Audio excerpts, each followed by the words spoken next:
Dalam kehidupan yang dijalani setiap hari, pastinya halayak umum tidak asing dengan kata harga. Menurut pengertiannya, harga merupakan suatu jumlah uang yang bernilai dalam satuan tertentu, yang wajib dibayarkan untuk seluruh produk ataupun jasa.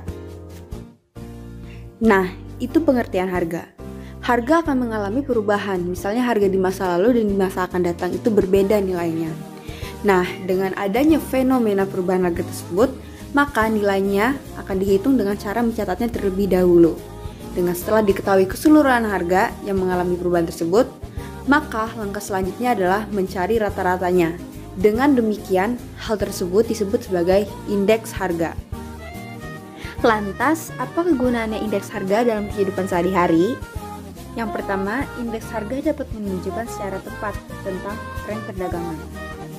Indeks harga dapat juga digunakan sebagai pedoman ketika kita membeli berbagai jenis barang.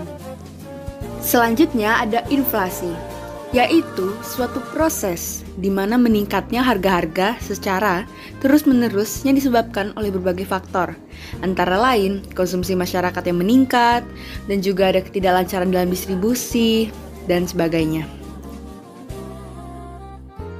Nah, wujud dari inflasi dalam kehidupan sehari-hari atau sebagai hal yang dikonsumsi setiap hari yaitu adalah kopi.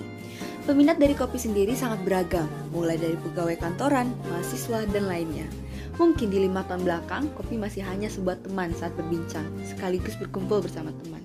Tetapi sekarang kopi sudah menjadi hal yang wajib untuk keseharian beberapa orang. Bahkan sebagian dari mereka sudah memiliki ketergantungan dengan kopi. Di era sekarang rata-rata harga cangkir atau segelas kopi ada di harga sekitar Rp30.000.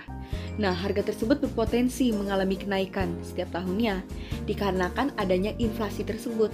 Perlu diketahui bahwa harga secangkir atau segelas kopi di Indonesia sendiri memiliki tingkat inflasi rata-rata 8% sampai 10% per tahun. Kebijakan moneter adalah sebuah kebijakan yang dikeluarkan oleh bank sentral dalam bentuk pengaturan persediaan uang untuk mencapai tujuan tertentu. Sedangkan pengertian kebijakan fiskal adalah kebijakan keuangan yang dikeluarkan negara untuk mempengaruhi perekonomian menggunakan pengeluaran, pendapatan, dan perpajakan.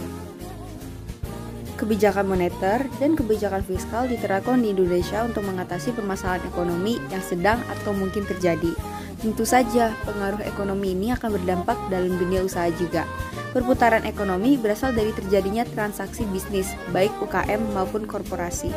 Jadi, pemilik usaha perlu menyadari perubahan kebijakan moneter dan kebijakan fiskal yang terjadi. Pengaruh yang dirasakan secara langsung adalah berkurangnya transaksi yang terjadi. Contohnya, saat pandemi berlangsung, penjualan bisnis baik UKM maupun korporasi menurun drastis.